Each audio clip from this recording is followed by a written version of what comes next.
I don't even know how to begin this conversation introducing you, because you've been on the podcast probably more than anyone else. Like as a single individual, which I'm completely delighted and in love with, and happy to continue for that to be true.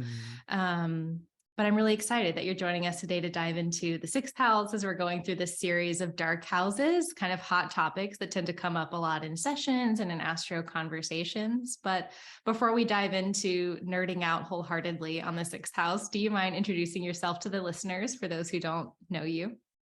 Sure. Well, first, I'm just so happy to be back. I love being in conversation with you. Recently and across decades. So it's just delightful to be back on the podcast and to be with listeners around these topics. Introduction, who am I? My name is Michael J. Morris. My pronouns are they, them, their, and I am an astrologer and tarot reader, a writer, an artist, an educator, a witch. Currently based in Columbus, Ohio, which is the ancestral and contemporary territories of the CHANI, the Potawatomi, the Delaware, the Miami, the Peoria, the Seneca, the Wyandot, the Ojibwe, and the Cherokee peoples. Amazing. So I feel like I want to sort of zoom out. The listeners have already had kind of an introduction to what even is a dark house? What is a house? We've laid some foundation. But that being said, before we start kind of zooming in on what the sixth house holds as far as topics and significations, do you feel like there's any groundwork or framing that you'd like to lay for people?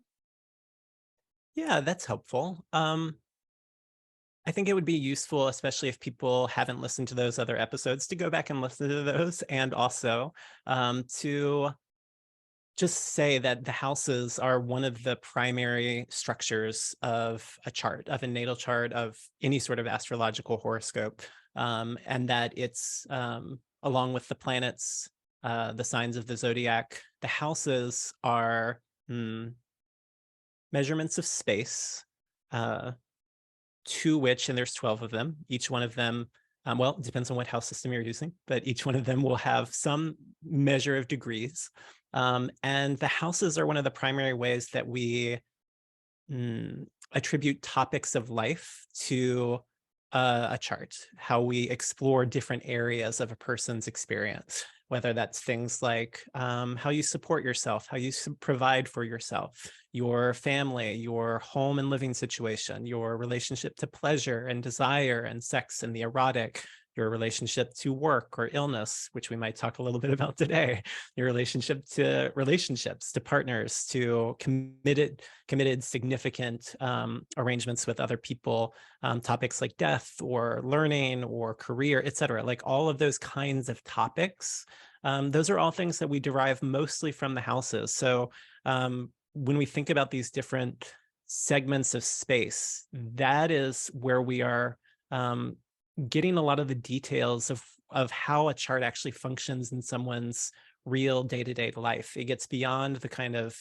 maybe impressionistic qualities that we often see when we discuss things like the signs, and really gets into how does this life function? What goes well for you? Where do you experience meaningful struggle? Things like that.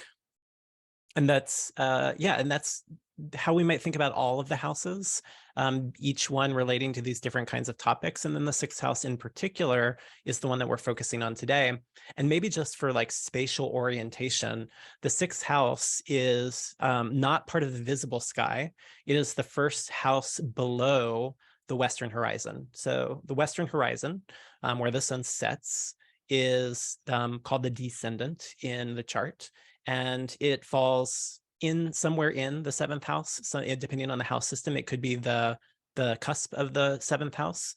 So the sixth house is going to be the first full house below the horizon. And so we can think about that just in terms of spatial orientation, like where in space are we talking about when we say the sixth house? It's not simply an abstraction or an abstract container of concepts. It's directly related to this astronomy of where it is in relation to the visual field of the sky and the horizon. Does that make sense?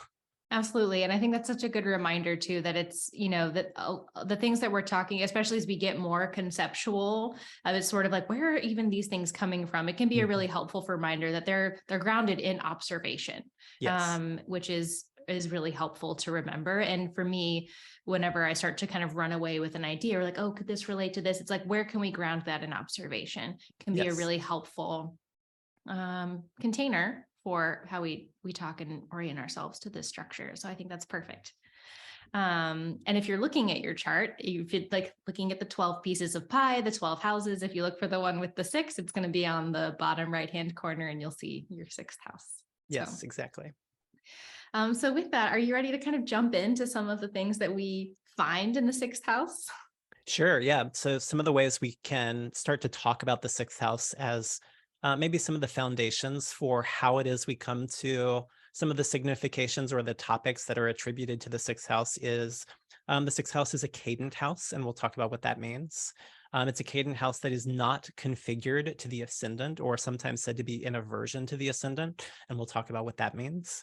And it's also said to be the house where the planet Mars rejoices, which is a key part of how we come to many of the significations associated with that house. So there's kind of 3 main components, it being cadent, it being in aversion to the ascendant, and it being the joy of Mars. That's where we're going to draw most, if not all, of the significations associated with Mars, or associated with the 6th house. And maybe I would add to those 3. This is kind of implicit in a couple of them, but the 6th house is also part of an angular triad. An angular triad is a grouping of 3 houses around the angles, around the angular houses. And so the 6th house is part of the angular triad on the western horizon. So the 7th house is on the horizon, the 6th house is below the horizon, and the 8th house is above the horizon. And so all 3 of those houses speak to something in a way that's shared in kind of different facets of that. And I often, I guess maybe we're talking about angular triads first, and then we'll get into cadent and aversion and those qualifications.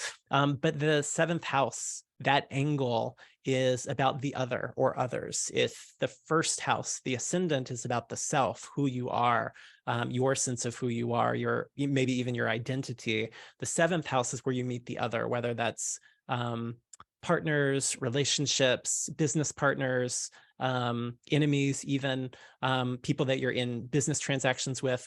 All of that where we meet the other is on the opposite horizon. And so I often say that the 7th house is where we're in relationship with others, where we commit to an other. The 8th house is where we depend on others. So there's this relationship of dependency or interdependency that we see in the 8th house, still in relation to the other or others.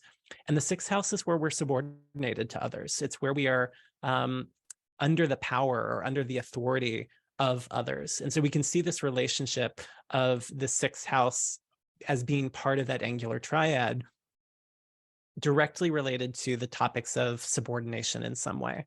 And that comes in part from its cadency. When we talk about a cadent house, we're talking about houses that have moved beyond the angle. They're sometimes said to be falling away from the angle. And actually, Demetra George, I have lots of quotes that we might get to today. Demetra George writes in her book, Ancient Astrology in Theory and Practice, Volume 2, quote, "The cadent houses represent a fall from the peak of the angular houses and a decline of the dynamic power as one is on the way down from the heights. And the downward slope is slippery as it does not provide much stability or firm footing. These houses were called acrematisticos, unprofitable or ineffective for taking care of business. Thus, planets in the cadent houses were thought to have less support or energy to bring forth their matters," end quote. And so if we think of the angular houses as the peaks of power, or maybe where power concentrates or resides, power being like influence, the ability to make things happen, then the 6th house, as it falls away from that angle, is falling away from power, places where we might experience or witness or be a part of disempowerment, or those who are made powerless in some way. So that's could be common to all the cadent houses in different ways. So that's one of the pieces of qualifying information that we can start to bring in of what do we know about the sixth house? Well, it's falling away from an angle. So it's a place where we might experience disempowerment or falling away from power in some way, because it's part of the angular triad associated with others and the other. We're falling away from power, but in relation to someone else who holds on to power in some way. So that idea or that theme of subordination to another is already implicit in this location in space relative to the angle, to the angular house. And then the sixth house is also in aversion to the ascendant or not configured to the ascendant. And what we mean by that is that the sixth house will not make a sign-based aspect to the ascendant. And when a planet does not aspect the ascendant, or when a house does not aspect the ascendant, a planet in a house as well. But when a house doesn't aspect the ascendant, it is said that it cannot contribute directly to the life force of the native, of the person to whom the chart belongs. And so houses like the sixth, the second, the eighth, and the 12th that are in aversion to the ascendant, which we sometimes call the dark houses, because they cannot benefit from the light of the ascendant, from the light of the life that comes through the ascendant, but also can't contribute to it. And so we might think of the cadent,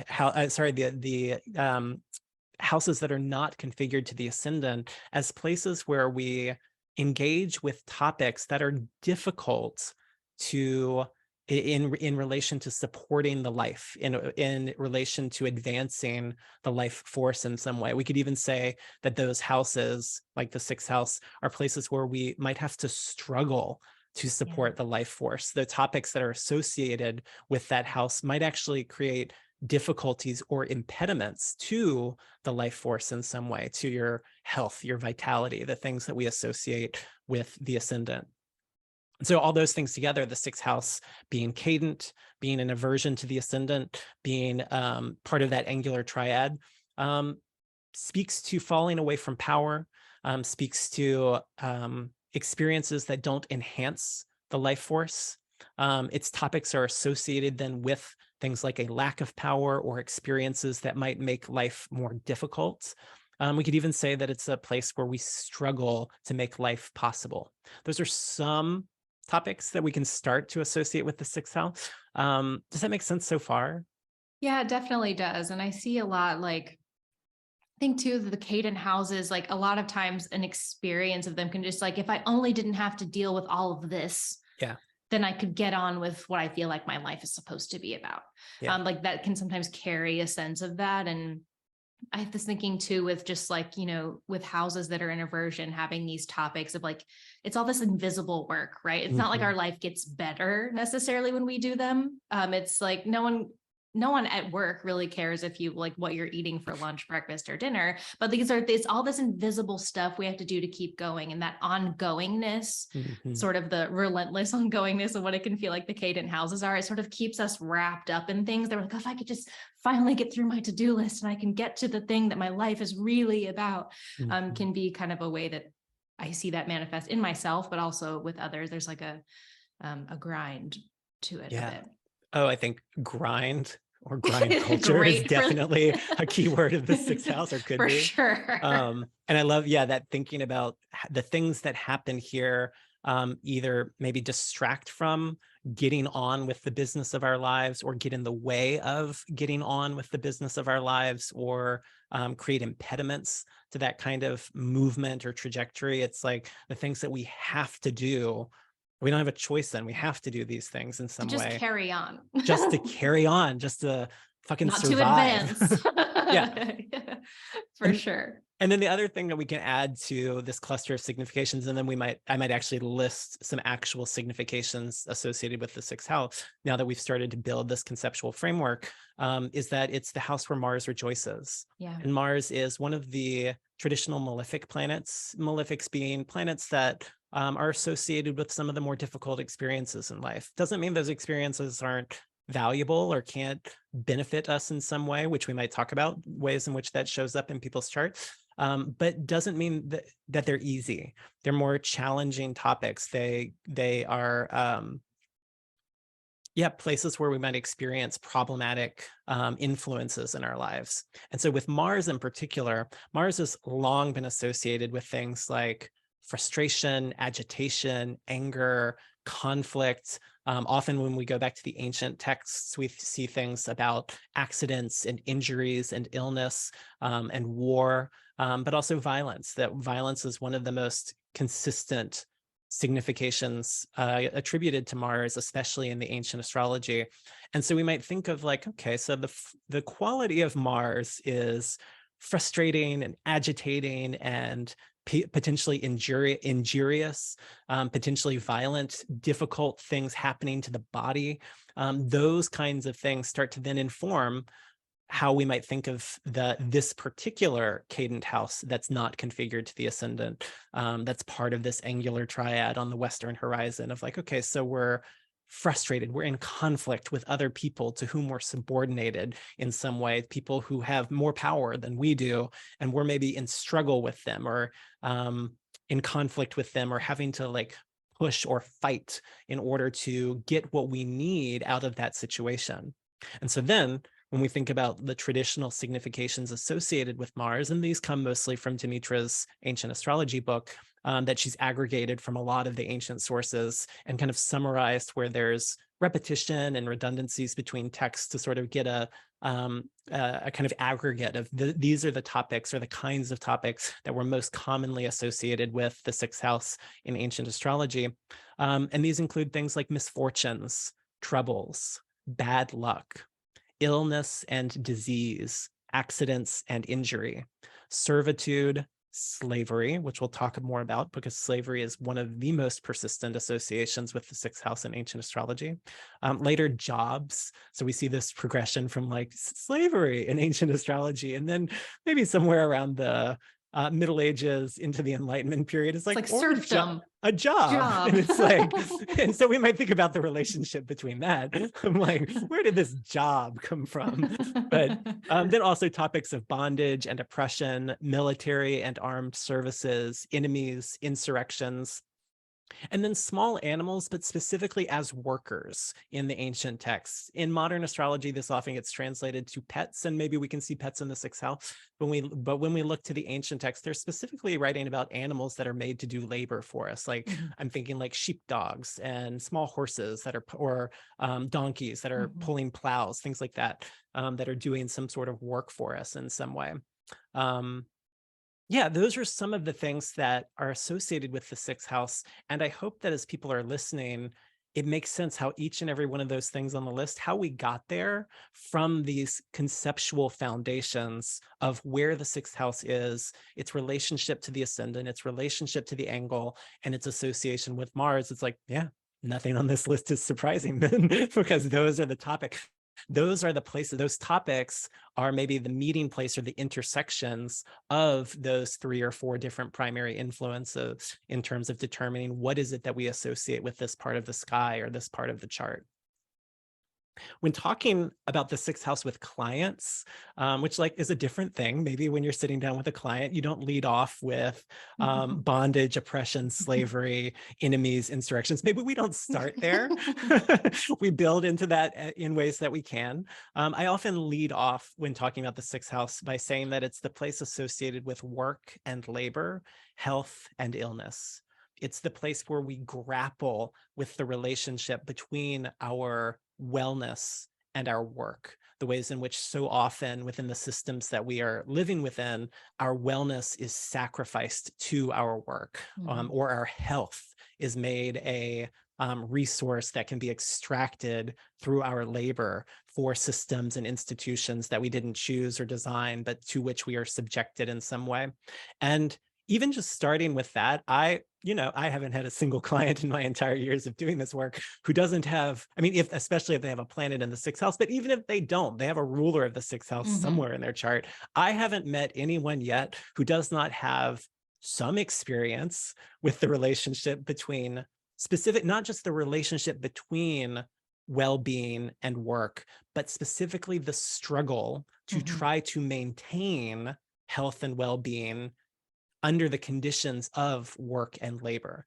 And that's often a good starting place to get people thinking about how the sixth house functions in their chart, but also how their specific individual life intersects with these much larger systems to which we are subordinated. So that's other language that I shift to fairly quickly, is thinking about the sixth house in relation to those power dynamics of subordination and marginalization and oppression, specifically subordination, marginalization, and oppression due to experiences of race and class, ability and disability, gender and sexuality, all of the ways in which we can see larger social systems operating on and through our lives in ways that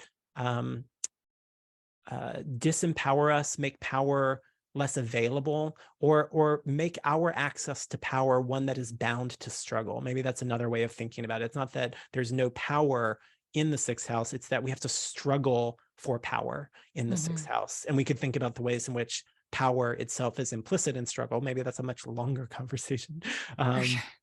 But yeah, those are the kinds of topics that I start to talk about with people. And that can show up in a lot of different ways. That can show up with people having literal experiences of disability or health crises or health difficulties or struggles with their work and labor. It can show up in terms of people belonging to or working with or within communities that have been systemically marginalized due to race or class or age or ability and so on. So there's lots of directions that can move in, but just from those starting places, we begin to find the threads of how a person lives some part of their life through the sixth house. Yeah, I was thinking a lot of just like where we have to work for power. Like this is idea, the idea of like meritocracy, especially in the United States. Like, well, if you just work hard enough, then you'll move the bubble or you'll move the needle, et cetera. And also just thinking about the contrast between, people who inherit wealth, which would be more of that, like kind of that eighth housey situation. And then the people who have to like we think of more like blue collar workers or like essential workers or wage workers or manual laborers, like people literally like blood, sweat, and tears on the table to get an hourly rate to put dinner on the table. Like, the contrast between those things feels really, really evident as you're talking there. I think so too. And I think even in those folks who benefit from generational wealth and inheritance from family money and things like that, they are still factored into the sixth house in some way. Like they play a role in those systems in some way. Because I mean, maybe that's part of the one of the ways in which systems like imperialism, colonization, capitalism, white supremacy, how they function is like there is no one who's not subject to the machinations of this system in some way. So it's like even those who unarguably hold immense power and privilege are still subject to someone else, to something else. And so even in those lives, we could still explore the sixth house, although I love the comparison or contrast that you're pointing to between these two different dark houses, between the sixth house and the eighth house, those who might benefit from these systems and maybe those who are more subject or subordinated to these systems, maybe being ways in terms of emphasis in those two houses. Yeah. So maybe from that list or from some of those topics, the two that I think about the most when I'm thinking about the sixth house, after I've kind of like given some introductory ideas with a client of like, here's some things we can think about in this area. The threads that I follow, maybe the most in conceptually or in terms of my own theoretical development from these ancient sources, is specifically around the terms of slavery and illness. Those two being unarguably forces that continue to shape our lives, our world, the world in which we're living our lives.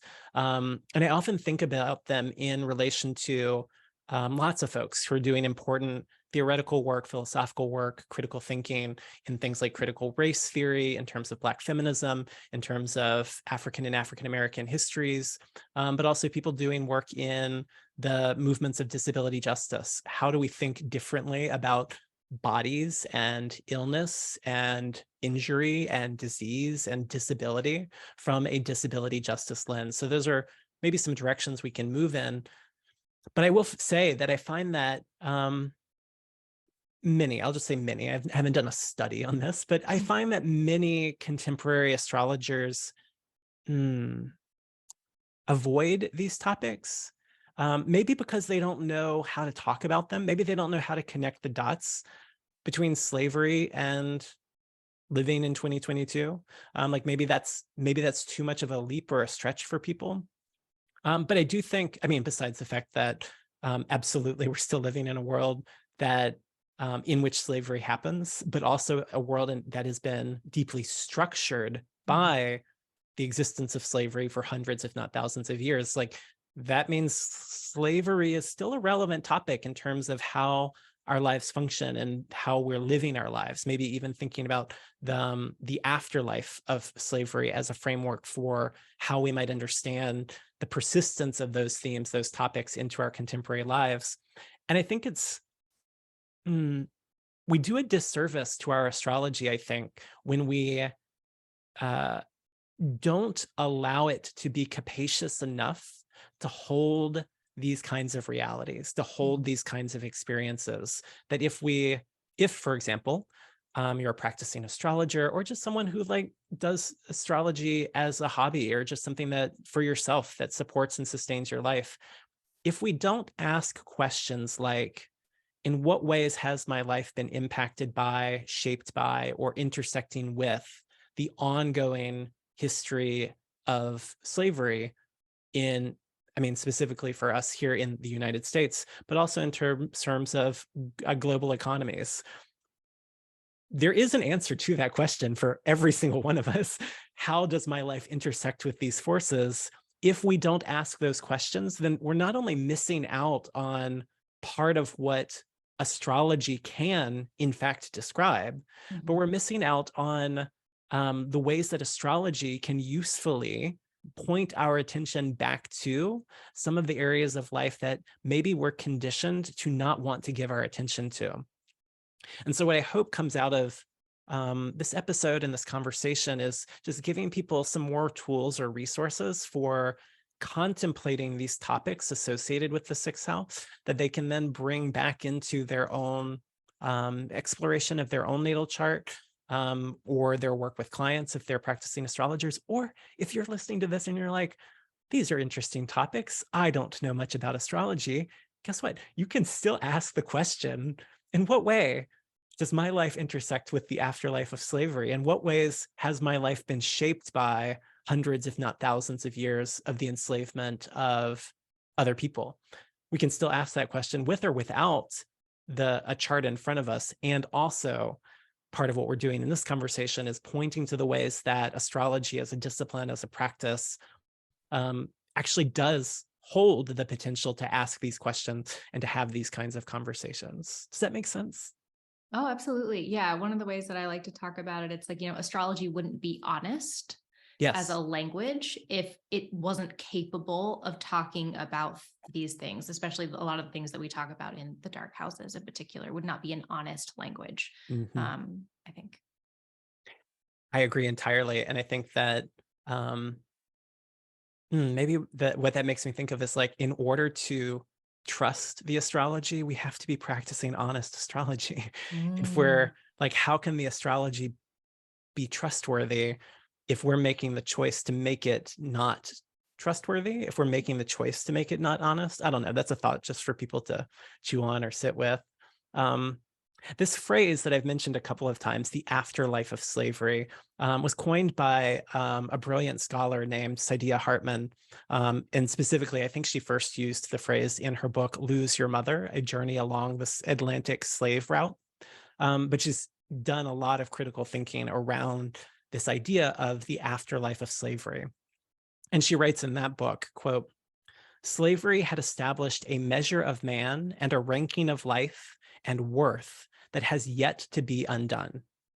If slavery persists as an issue in the political life of Black America, it is not because of an antiquarian obsession with bygone days or the burden of a too long memory. but because Black lives are still imperiled and devalued by a racial calculus and a political arithmetic that were entrenched centuries ago. This is the afterlife of slavery: skewed life chances, limited access to health and education, premature death, incarceration, and impoverishment. And so this afterlife of slavery, this idea is the enduring presence of slavery's racialized violence that is still present in contemporary society. So we might think about, even in the aftermath of the Emancipation Proclamation in the US in 1863, and even, as we'll talk about more, the ratification of the 13th Amendment in 1865, which ostensibly, although not thoroughly, abolished slavery as a practice in the United States.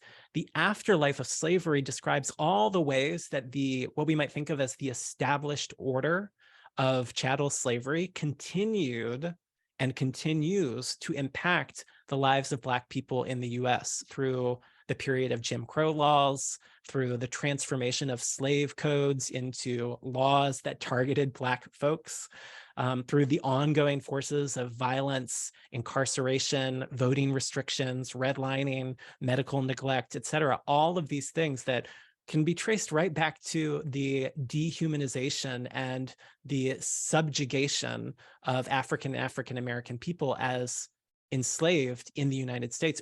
We can see how those traces are not simply conceptual, they're literal. They literally impact the lives of living people, living communities in our present moment here in 2022. And even if you are not someone who belongs to those communities, even if you are not a Black person living in the United States, your life is still impacted by those same systems. You are living in a world that is, let's, for example, point to a world that is a society that is structured by policing and surveillance. Well, where did policing come from? Well, in the United States, the earliest police forces were slave patrols, who were tasked with catching and returning escaped fugitive slaves back to the plantations that, quote unquote, owned them. So even if you're not a Black American living in this country, your life is still directly impacted by the forces that were established during that institution in this country that spanned hundreds of years. So we can think about the ways any and all of us, the police is just one example. We could look at all the ways, we could look at, God, I mean, we're post the midterm elections. We could look at the way gerrymandering happens in a state, for example, like a state like Ohio, perhaps, just theoretically, and the ways that all of our lives are impacted by this structural racism that fomented in the period of the Middle Passage and the transatlantic slave trade. Obviously, I mean, for anyone, the critical thinkers in the audience, obviously, this astrological tradition is over 2,000 years old. And so the attribution of the sixth house to slavery predates the Middle Passage and the transatlantic slave trade. It reaches back to older forms of slavery that were handled differently, but than the slavery that we're maybe more familiar with in the US in terms of our more recent history. And yet, those systems of ancient forms of slavery were still about the owning the property, and the subordination of other people, often through processes of war.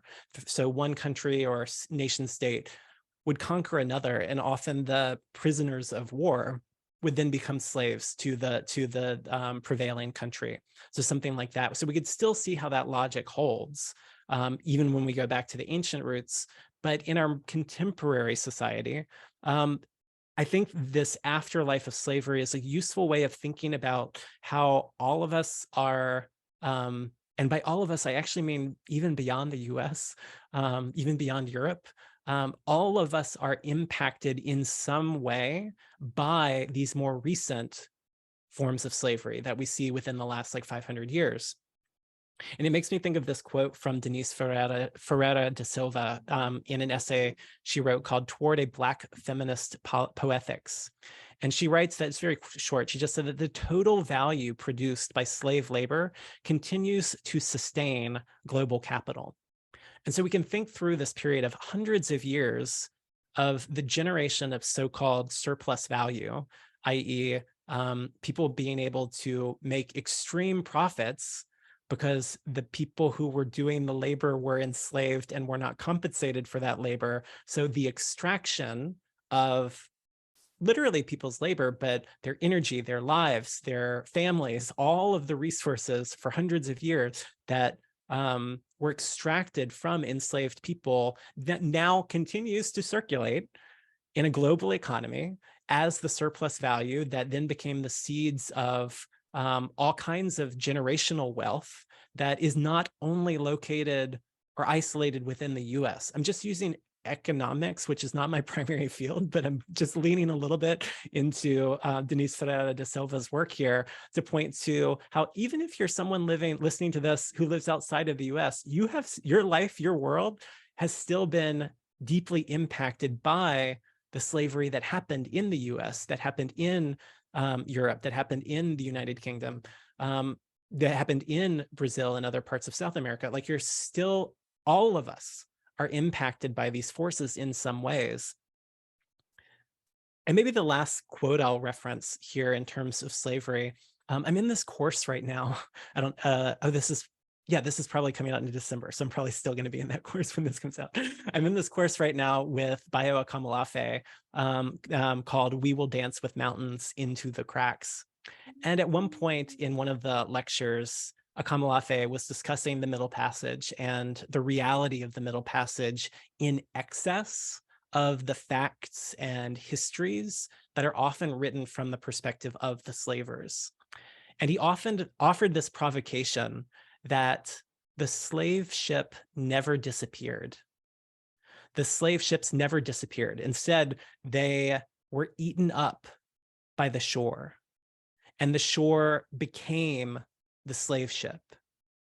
And so in this sense, we have never left the slave ships. We are actually indebted to the slave ships and their architecture and their power dynamics for the stabilities that we enjoy in our contemporary world, how we speak about the world, all the privileges and luxuries that are afforded to some and all of the suffering and oppression that are distributed to others. We are still living within hierarchies of power, of influence, of privilege and oppression that were carried on slave ships that then became the shores and the land, the nation on which we live our lives. And so this thinking invites us to ask questions like, how are we living in worlds organized by slavery, built from slave ships, built as slave ships, and to ask what would be lost or what must be abandoned if we were to acknowledge and to refuse that those deep social architectures that we inherit from those periods of our history. I think that's thinking that we can do in relation to the sixth house. In what ways are we living in and through systems and institutions that are relics of these institutions, the institution of the slave ship? What does it mean to try to work and be well in a country like the US that was built on hundreds of years of sacrificing the health and well-being of people to enslaved labor in order to generate so-called surplus value? How are global systems of labor still operating within cultures and value systems that were developed and established through the institution of slavery? All of us can ask those questions. All of us will have answers to those questions. And astrologically, very likely, those answers to those questions will be reflected in some way through how the sixth house is configured in our charts. Yeah, for sure. I mean, I like, do we give applause on the podcast or,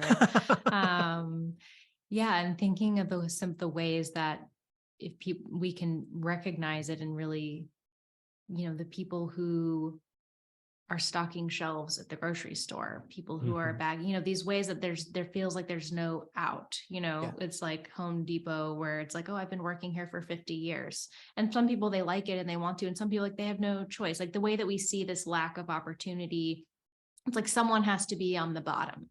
Someone has to be making minimum wage. Somebody has to be living paycheck to paycheck in order for this to work. And so, like, finding these kind of recognizable base of people that either we are, that we interact with, and we can also see it as a force in a way that we feel like, well, I can't take a break because I have to pay my rent. Right. Like that force that we feel inside of us, where we're just like, no, that obligation towards work, or feeling that we, even if we work for ourselves or if we work for others or whatever the situation is, that sense of feeling like I can't stop that grind, that we're sort of obliged or enslaved to it in some way, where it's also like a force, a system, a thing that we can all. And so I think asking that question is really great, and like prompting us to look at like all the different places that we relate to it historically, and also in our day-to-day lives in a very tangible, recognizable way.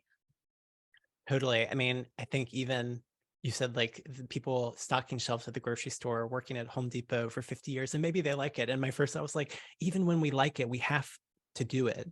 Like that, like even when we find work that we can enjoy, we are still subject to that force of, I have to pay my bills. I have to survive. We live in a world that we designed, or that was designed for us, where in order to survive, we must work. I mean, in our more like visionary moments, we could ask whether it has to be that way. But like, and then the sixth house will probably mean something radically different in the context of a world in which we don't have to work in order to survive. But I think even when we find work that we enjoy, we might still attenuate ourselves to that reality of that feeling that you were pointing to of, I don't have a choice. Even if I've found work that is satisfying in some way, which might be the ways we bring the sixth house into balance, where the work that we're doing, that we have to do, that we have no choice in, can at least also support our well-being rather than compromise our well-being. Like hopefully that's work we can do in the sixth house. But even in that situation, we can pay attention to that force, that power exerted on us, that we have to do this. We don't have a choice in that regard.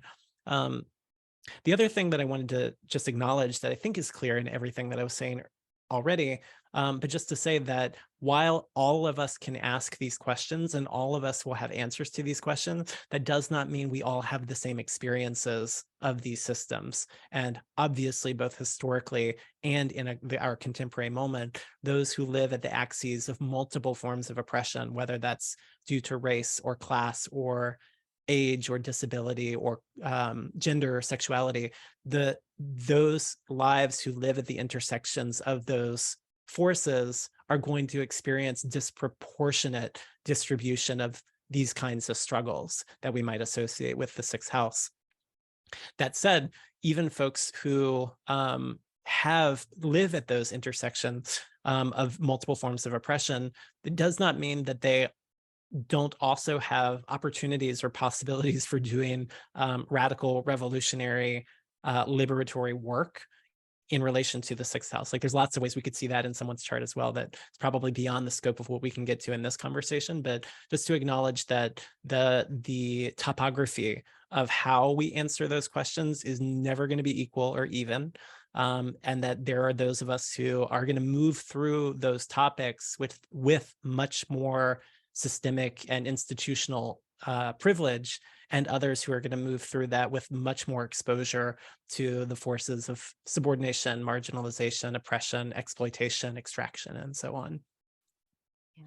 And in that sort of disproportionate distribution, maybe we can shift to the other main topic that I think of in relation to the sixth house, which is the topic of broadly disability, but the body in its variability. The body as it moves with things that we call illness or injury or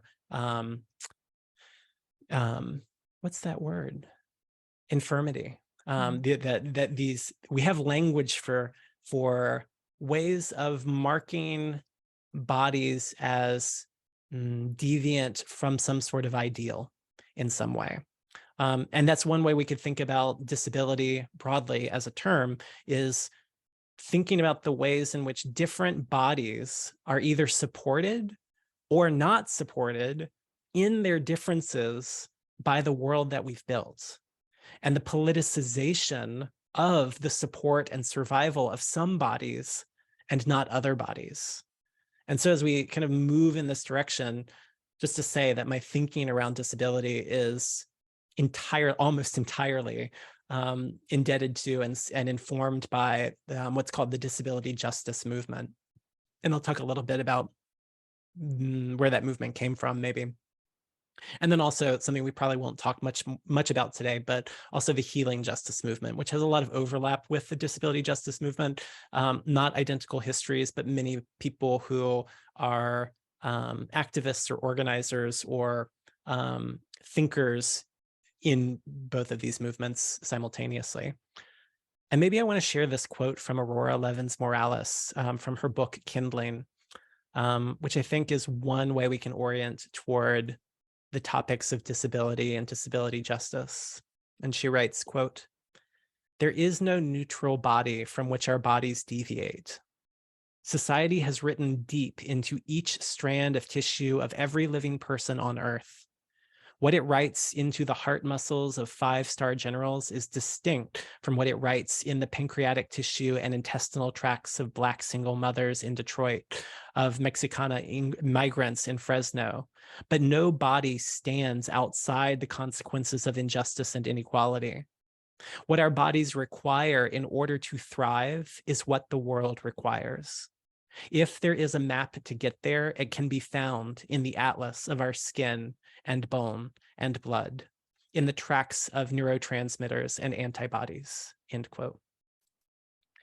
And so because of this long time association of the sixth house with illness and infirmity and disease, I think it is a place where we struggle with or against the idea of an ideal or neutral body from which other bodies deviate or are different, rather than recognizing that difference is inherent in all bodies. And yet, even though there is no such ideal body, no such neutral body, we live in systems that are engineered to treat all bodies as if they are the same, primarily the same machines from which we can extract labor, productivity, and profit.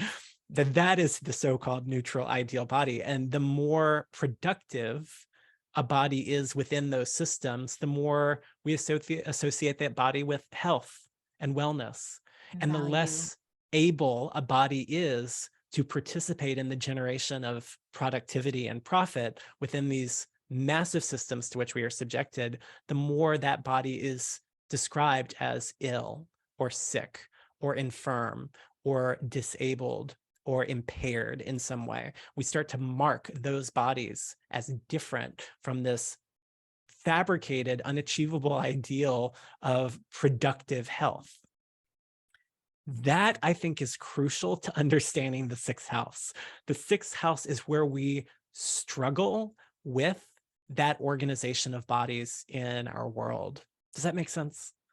Oh, absolutely. Yeah. And I'm thinking of several charts right now floating through my head of like friends and people I know, and just like, yeah, absolutely. And where also how that correlates to where often people are demonized for their regimens or their lack of care, or like, oh, you must not be taking care of yourself well. Right. You know, there's this kind of like morality that goes with those deviations as well. That's related to like, well, if you just took better care of yourself. Yeah. And I'm thinking of that dynamic as well. Absolutely. Yeah. The ways in which people are blamed or punished for their deviation from an impossible idealized norm that doesn't exist, and how the sixth house holds those possibilities and those potentials that are real, that people experience those in their real lives. We've probably experienced those in our real lives in different ways.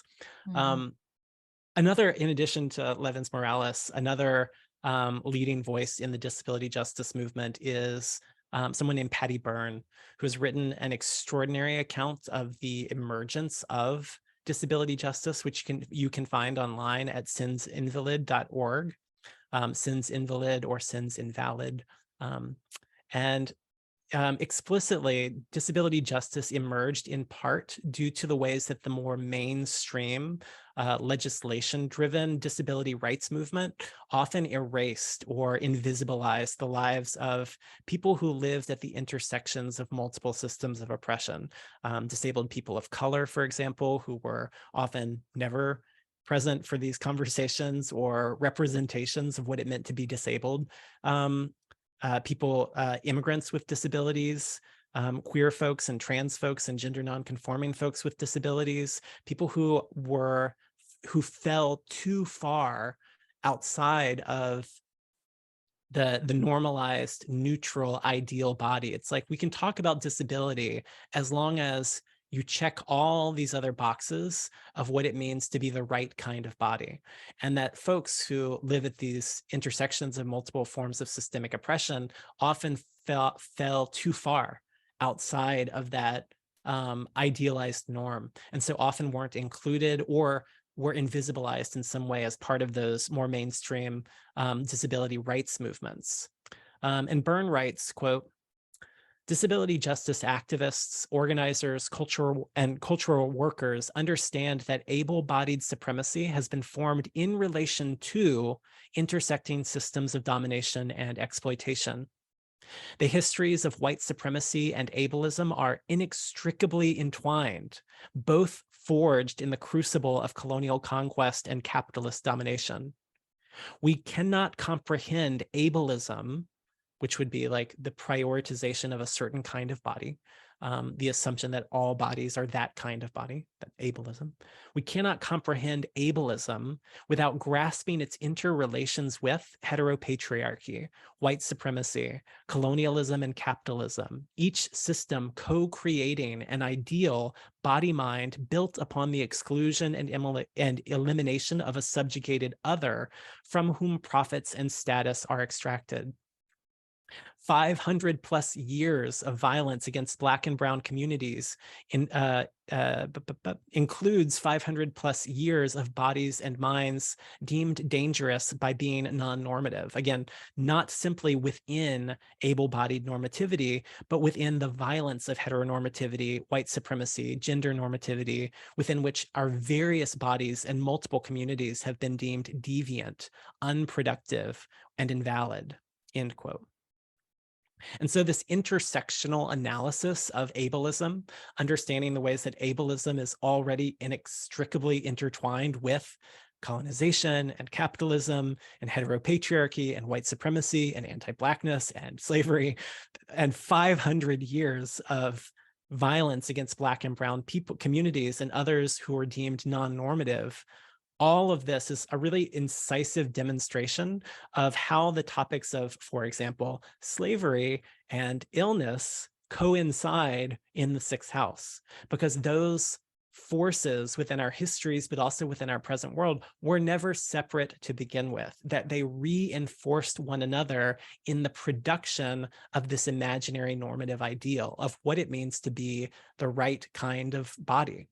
That together, whether it's about whiteness or a particular form of mobility or productivity or neurology, ways of thinking, that those same systems and forces that dehumanized and subordinated people based on race were also operating at the level of these other forms of attributes of bodies. And so while I might consider racialized subjugation and illness or disability as key significations of the sixth house, or what we might explore when we're talking about the sixth house, I'm looking also at the ways that this life struggles in the context of all these intersecting systems. The life that's represented by the chart, in what ways, it's not even if, it's in what ways does this life intersect with or engage with or struggle with all of these interlocking systems of oppression. So that's something that we can draw from this intersectional analysis that comes out of the disability justice movement. What bodies are made more normalized, and why? And how are our bodies, all of our bodies eventually? I mean, I can't actually remember there was a guest speaker at the university I was teaching at several years ago. And I can't remember the speaker's name off the top of my head, but who made the point that all of us will be disabled at some point in our lives, most likely, whether that's because you have an injury and you break your leg and you're on crutches for a while, so it's a temporary maybe disability, or like you get old enough, your body is going to start to function differently. And those differences that come with age are often what we would designate as disabilities, where the world no longer meets your body as it is, meets the needs of your body as it is. And so in some way, we are all going to have to grapple with these questions of how a world is designed to support or to not support bodies that are deemed normal or normative or idealized in some way. And all the rest of us, all of us, who at some point are not that body. That's some of the work of the sixth house, is grappling with that reality of the ways in which none of us are or are permanently capable of fitting within those idealized norms of what it means to be a body. Yeah, I was thinking earlier when we talk about Mars rejoicing in the sixth house, and also thinking of a quality of Mars as competitive competition, and just this way that there's that measuring potentially by physical prowess, or the ability to run faster to get ahead, or the ability to lift a heavier thing so that you can go farther. And so therefore your lack of association potentially with those martial qualities could also be associated with your lack of ability to experience power or agency or acceptance, etc. Yeah. Yeah. Yeah. The inherent competitiveness that we're pitted against not only one another, pitted against ourselves. Like, God, I mean, I guess this is a pop culture reference. I was watching the recent Star Wars show Andor on Disney Plus. And at one point, a character ends up in this penitentiary system, penal factory, where they're like high standards of productivity to turn out these mechanical things that they're building day after day after day. And they never said this explicitly, but I felt like part of what they were showing through how life in this carceral system, carceral factory functioned, was that at a certain point, these incarcerated prisoners were really striving to be the group that made the most progress, that was the most productive. It's like they were getting conditioned into the false reward system of good job, you made the most. And as I was watching it, it was like, oh God. You're like, elementary school. Well, exactly. All the ways that we are put in that competitive mode. And it's like, wait, this competition that we're in with ourselves and with one another is a fucking distraction from the fact that we're prisoners in this factory producing instruments of war. Like, and how much how deeply the conditioning can happen. I mean, this was a scene in a television show, but exactly the connection that you're making to, like, in what ways were we and when and how early were we conditioned into a false system of reward to be in that grind of the endless work, to the point where sometimes probably we think it's worth it because of some kind of benefit that we have come to expect from functioning in the ways that the systems demand, something like that. Yeah, like the dangling carrot, and I have those, and those for me very much were correlated to kind of, ways I took care of my body or did not take care of my body in response to what I was told I needed to do in order to achieve my dream, which is to be a professional dancer full time. Or thinking about which of course fed a perfectionism, especially around academic work, and what I have to do to get an A+ while also working a part-time job, while also dancing 25 hours a week, while also just think like that's what you're going to do. And if you do get your straight A's, then you'll get into college. And if you get into a good college, and then you're going to get this kind of job. Like there's this kind of self-perpetuating, like dangling carrot. And then you can just realize like, oh, actually we're not in a race and there is no carrot. And what matters is my experience of the day. Like we're here to be alive. We're not necessarily here to work. Say it again. And I think, there are ways, the way I experience working in my garden is a work that brings me life. And that's a whole other conversation. But yeah, we're here to live. We're here to live. Yeah. Speaking of lives, segue. Speaking of lives, there's a couple of chart examples that we might look at or just talk through in terms of ways that we can see the sixth house showing up in specific people's charts. And so maybe I'll share my screen for the people who are watching the video version. And if you're not watching the video version, I'll describe everything you need to know about the charts that we're looking at. So the first chart that I pulled up for our conversation is Ava DuVernay, who's an American filmmaker, director, producer, television producer, who came into pretty considerable visibility with one of her films, Selma, which came out in 2014, which was a biopic about Martin Luther King Jr.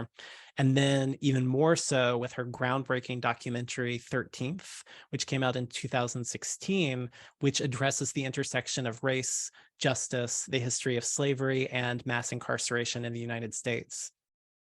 And so DuVernay has Capricorn on the ascendant, which makes Saturn the planet that rules her ascendant.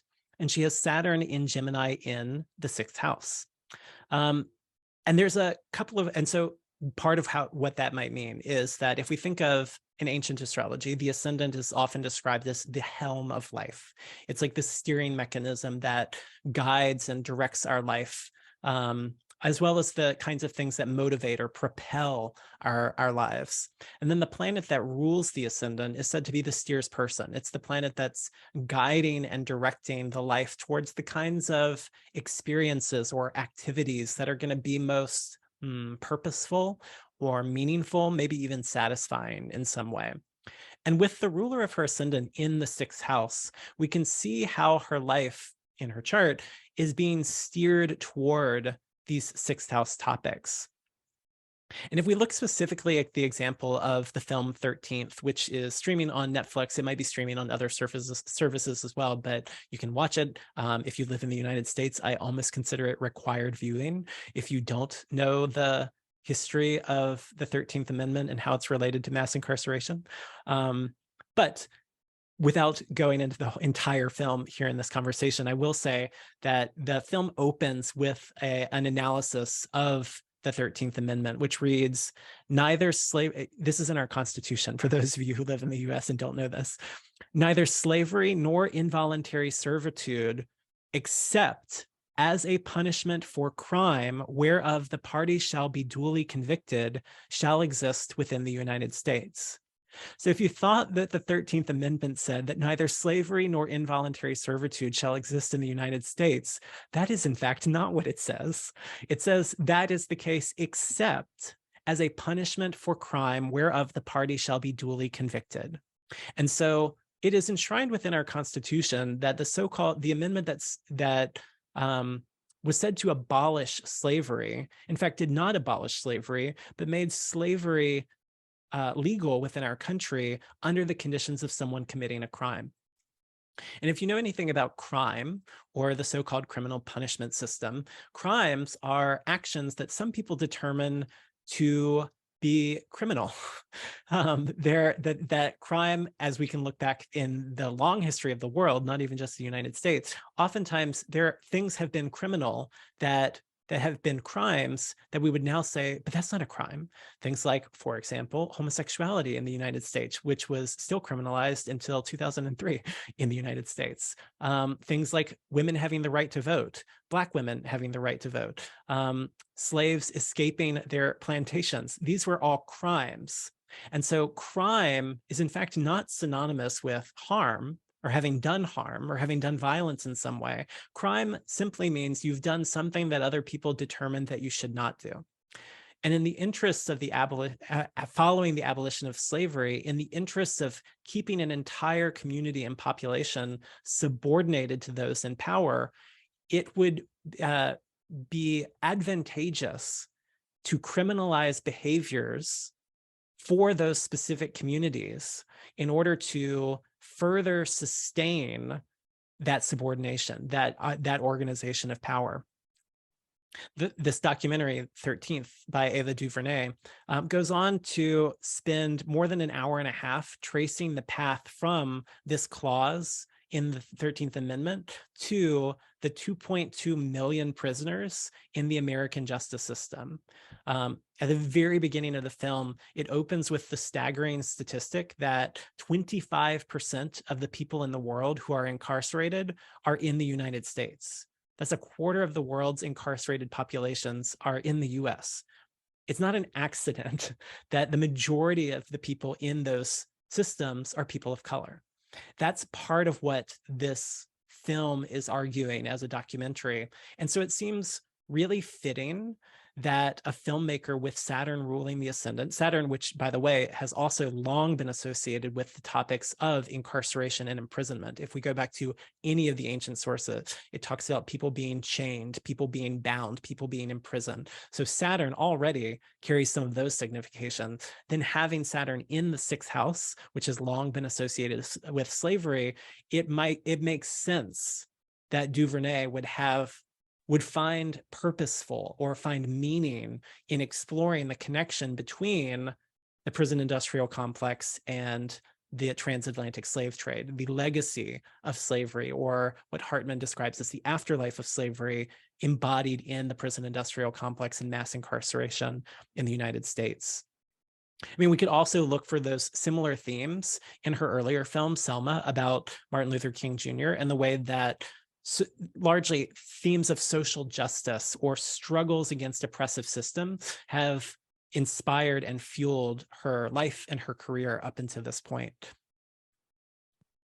Yeah, it's like a reminder, something we mentioned earlier, talking about sometimes there can be, especially when we have really personal placements in these houses, there can be that feeling or that sense, that experience of, if I can just get out of this grind, if I could just get out of this mess, this thing that's like distracting me from what my life is actually about. This example, this reminder that sometimes the meaning is in that mess somewhere. Yeah. Like maybe you're here to be in that mess, and like there's purpose in that as well, that it's which can be a helpful, and I find sometimes a comforting reminder that perhaps while we are experiencing this as an obstacle, there may be something in it that we can find meaning or make a story from, or even a sense of purpose from as well. Absolutely. Absolutely. I mean, I say that to students all the time who, when they're starting to be introduced to ideas like malefic planets or more challenging planets, or just challenging configurations in a chart, like when a planet is in detriment or in its fall or in one of these dark houses. And I think sometimes, and probably it has a lot to do with the cultures that we live in our contemporary society, there can be a wanting to avoid those topics, or how do I get around those, or how do I move towards what's easy in my chart? And I'm not discouraging ease. I want us all to live lives with more ease in them. And also, what I often invite students to consider is that if any of us look back over our lives, some of the most meaningful experiences maybe were also some of the most challenging, some of the struggles that we overcame, or even that we're still in. It makes me think of Angela Davis teaching us that freedom is a constant struggle. It's like, sometimes I think we have this idea, especially in the US, that freedom means like, I can do whatever I want. It's like, that sounds more like privilege than freedom. It's like, I'm perfectly aligned with existing systems of power such that everything that I want to do is fully supported by the existing system. That may not be freedom. Freedom might be the struggle with those systems to open up the possibilities of what we can do. Yeah. That's intensely meaningful. That's intensely purposeful, And and hard. does not mean it's easy. And so I'm not trying to um, idealize struggle, like that we should all be living lives of nothing but struggle. That's not the point. We will have struggles in our lives, is the point. And those struggles can be purposeful and meaningful. Like in this example, like in Ava DuVernay creating really profoundly influential films about very difficult topics, probably films that weren't that easy to make, frankly. If you've ever done work, any sort of creative work that focuses on difficult topics, it's not easy to do that work. And the topics are difficult, and the work you're doing with them are also difficult. And yet, because it's the ruler of her ascendant there in the sixth house, also potentially part of what it is that she's here to do, part of her life's purpose is in attending to these topics and experiences that we see signified both by Saturn and by the sixth house in her chart. Mm-hmm. The other chart that I wanted to share, which I will share my screen again, is the chart of Frida Kahlo. And Frida Kahlo was a Mexican painter, most well known for her self-portraits, her other portraits, and paintings that incorporated references to Mexican culture, artifacts, the natural landscape of Mexico, while addressing themes like identity, colonization, gender, race, class, political struggles, things like that. And so Kahlo has Leo on the ascendant, and the ruler of her ascendant is the sun. Her sun is in Cancer at 13 degrees, and it is in an exact opposition with Mars in Capricorn in the sixth house, also at 13 degrees. Mars is what we call the malefic contrary to sect, meaning that this is a day chart, and Mars can be a more challenging planet for people who are born during the daytime. That said, Mars is in Capricorn, which is the sign of its exaltation, and it's in the sixth house, which, as we said earlier, is the house where Mars rejoices. So while Mars is potentially the most challenging planet in this chart in terms of describing experiences of difficulty or struggle, Mars also has some pretty profound support in this chart in terms of its sign and house placement. It's also closely conjunct the planet Uranus, Uranus being the planet that's associated with radical change and revolution and disruptions and upheaval. And as we think through or reflect on Frida Kahlo's life, I think we can see that Uranus influence there as well, which is obviously also closely opposing her sun. So it's conjunct Mars opposing the sun. And Frida Kahlo contracted polio when she was 6 years old, which left her right leg thinner and less strong than her left leg. And so even from early childhood, we could see the ways that she struggled with illness and permanent differences to her body. So that's part of a signature in her life from very, very early on. Then, when she was 18 years old, she was in a pretty disastrous bus accident in which she was impaled on a railing. She suffered multiple fractures to her spine, her collarbone, her ribs. Her pelvis was shattered. She had a broken foot and a dislocated shoulder. And over the course of her lifetime, she had over 30 operations attempting to stabilize all of these parts of her body that had been injured. And she talked and wrote about the fact that she lived with lifelong chronic pain from that point onward. Following the accident, she was confined to her bed for 3 months. And although she had been previously studying to be a physician, while she was in bed recovering from this accident, she began to paint. And her mother provided her with a specially made easel that she could work with from her limited range of motion in bed.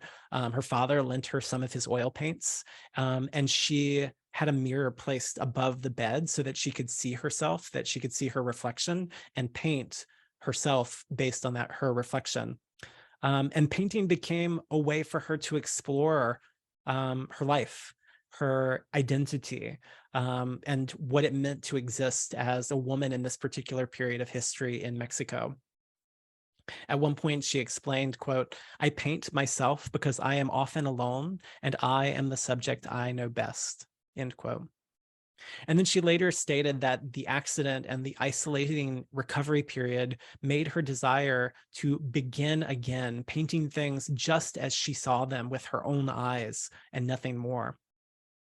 And so we could say that Mars, again, the malefic contrary to sect, conjunct Uranus, exactly opposing the ruler of her ascendant in the sixth house, could describe some of these health issues from a young age, but then especially this really severe accident, the broken bones, all of the operations, the severe lifelong disabilities and pain. And at the same time, Mars is both exalted in Capricorn and in the house of its joy. When a planet is exalted, it's said to be elevated. It's lifted up. It receives special favor or honors or recognition. And Frida Kahlo went on to become an internationally celebrated painter. The painting that she began because she was confined to her bed following this horrific accident. Which again, so the planet being in a favorable condition by sign, being in the sign of its exaltation, or even the house where it rejoices, doesn't negate the fact that life was very hard, that she went through some really traumatic, disabling experiences. And yet we can see the influence of the exaltation there, and perhaps the presence of Mars in the house of its joy, amplifying the work that came out of that experience and projecting her to international fame, which we might see because Mars rules the ninth house, international fame. Mars also rules the fourth house, and a lot of her work is reflecting on her homeland and her place of belonging in the place that she was from. So we can bring in more themes from the chart if we wanted to. The other thing that I wanted to mention about Kahlo reflecting on this chart, maybe with the Mars-Uranus conjunction in the sixth house, is her political life, her revolutionary politics. Frida Kahlo was a lifelong communist. And in fact, even though she was born in 1907, she confessed later in life that from an early age, she told people that she was born in 1910 because that was the year that the Mexican Revolution started. And she wanted to be associated with the revolution, that her birth was a revolutionary birth. And so she just tweaked the birth date just a little bit to be more closely associated with revolutionary politics, which, like, if that's not Uranus opposing the ruler of the ascendant, I don't know what is. She was also a lifelong critic of capitalism and advocated for people who suffered within those kinds of systems. At one point, when she was visiting the United States in the early years of the Great Depression, she wrote home saying, quote, "I have seen thousands of people in the most terrible misery without anything to eat and with no place to sleep. That is what has impressed me here. It is terrifying to see the rich having parties day and night while thousands and thousands of people are dying of hunger," end quote. And so we have very clear themes here of the impact of class struggles within oppressive systems. And then she also connected that revolutionary politics specifically to her art. She wrote once in her journals, quote, "I feel uneasy about my painting. Above all, I want to transform it into something useful for the communist revolutionary movement. Since up to now, I have only painted the earnest portrayal of myself, but I'm very far from work that could serve the party. I have to fight with all my strength to contribute to the few positive things my health allows me to contribute to the revolution, the only true reason to live for." And maybe that's enough to say about her revolutionary politics. But so we see in her life this intersection of illness, injury, disability, revolutionary class-based politics, all weaving through her sixth house in a way that is similar to the ways that we see themes of marginalization, oppression, struggle, and the history and afterlife of slavery and mass incarceration weaving through the sixth house in Ava DuVernay's chart. Yeah, it's that sentiment, that sense of like inadequacy, Mhm. like, oh, I'm not doing enough. I'm not doing enough. It has that very like Marsy Yeah. quality, and also Mars in a Saturn sign, that sense of like, oh, I'm not doing enough. And even thinking, comparing her work, a lot of times she would like to Diego's work, like hers was more personal and his was often more like these are groups of people, and showing like just very directly associated with labor and union, things like that. But honestly, more people remember Frida's work. And so that sense of like, through injury, she found her work, that inclination, that simultaneously this great source of difficulty and also a source of like tremendous courage and uniqueness and endurance. And I think also wanting to point out that inclination, she had to become a physician, right? To like work with sickness, to work with that. And she ended up, but it was like her injury that sort of, she still found her work related in that field, but thinking of sometimes that, this inclinations towards these hard spaces can also be a way that those dark house placements are playing out for sure.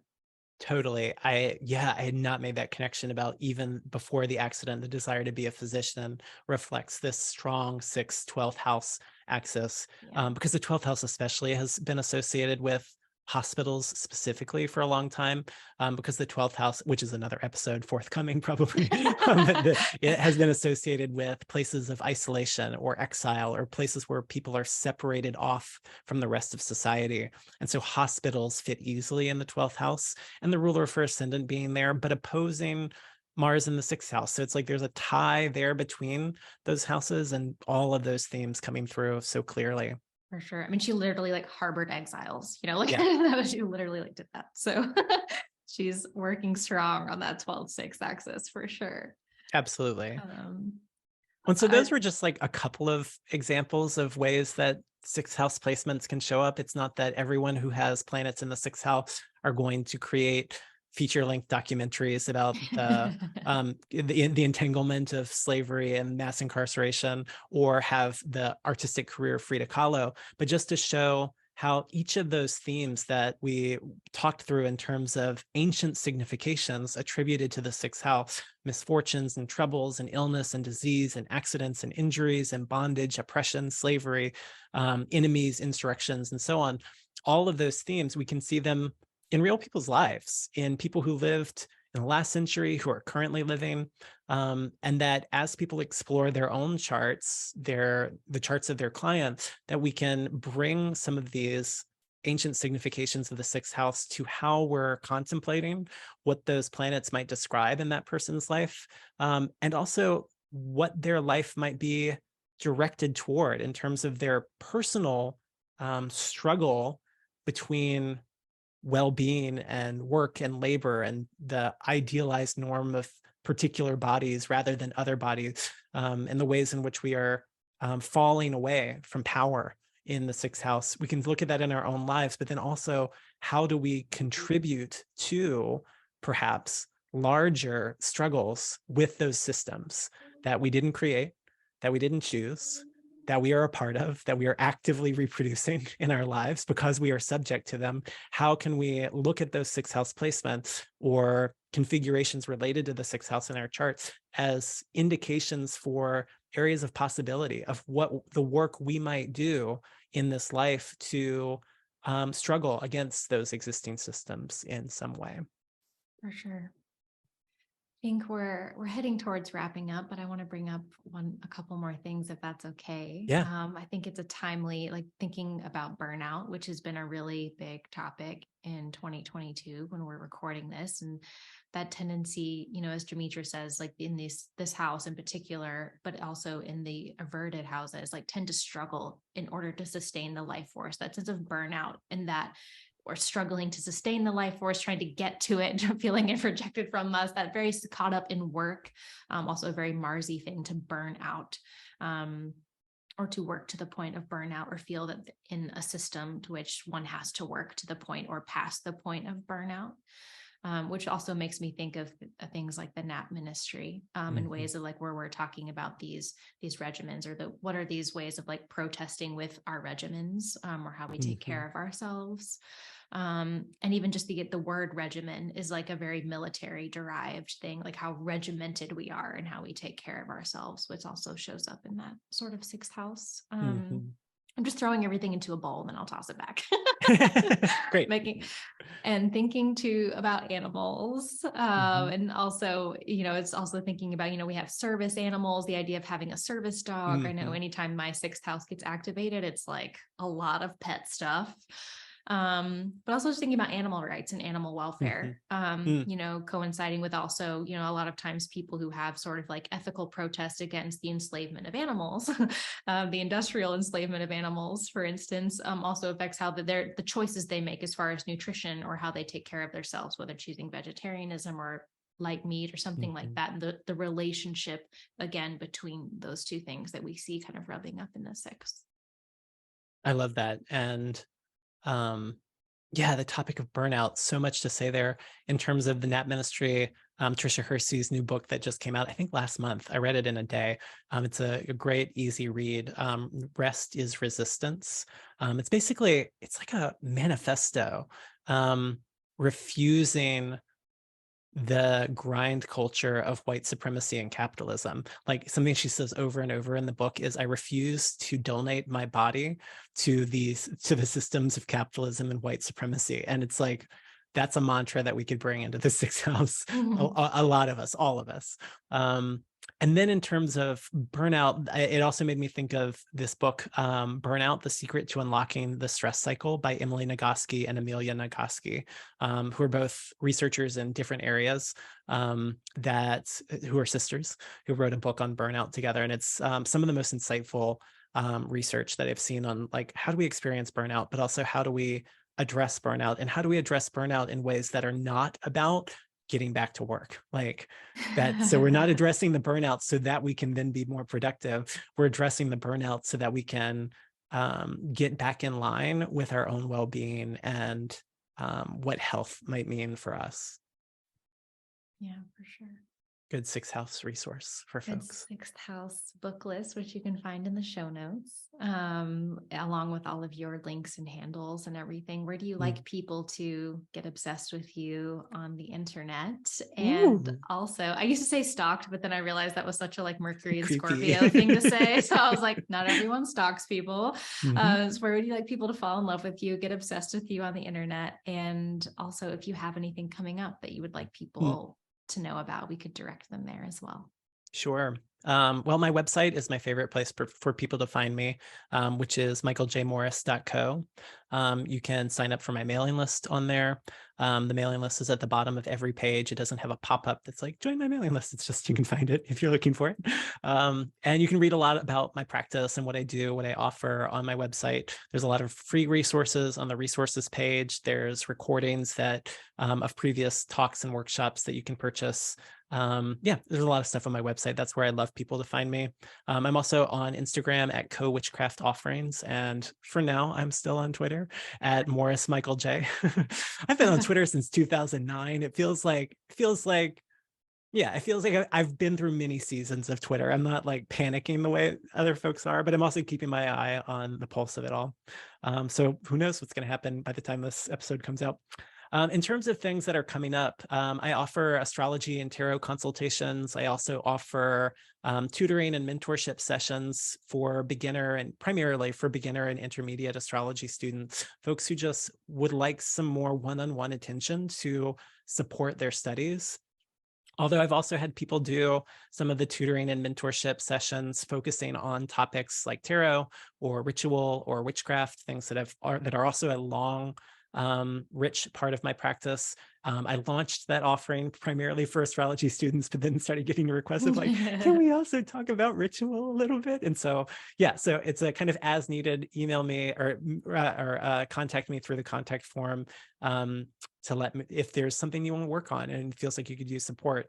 That said, all of those sessions, my consults and my tutoring mentorship sessions are full through the end of the year, 2022. But I will open my books for all of those for early 2023, sometime in December. So if you're listening to this and it's still somewhere before the middle of December 2022, the best thing is to get on my mailing list if you would like to work together, and I'll email everyone when the books are open. And then also in December, I am facilitating an event in Columbus, an in-person event in Columbus called Columbus, Ohio, called Queer Magic. And Queer Magic is an invitation for queer folks to gather together and create a sanctuary of living otherwise together, co-creating practices and rituals of care with and for one another. moving between the worlds, by which I mean the world as it has been and all the possible worlds that are yet to come, in order to generate collective resources that are often made unavailable or inaccessible within capitalist heteropatriarchy. So if you are in Columbus and you would like to be part of a emergent ritual practice for queer folks, you can find out more about that on the events page on my website. Awesome. Well, thank you so much for coming on and just like opening up this sixth house book for us and with us and just sharing all of your knowledge, your research, and honestly, just like heartfelt and honest perspectives with us. I know they're super valuable, and I know that they'll mean a lot to the people listening. So thank you. Thank you for having me. It's always a delight to be here and to be in conversation with you. And I hope that the resources that we generated today are useful for people.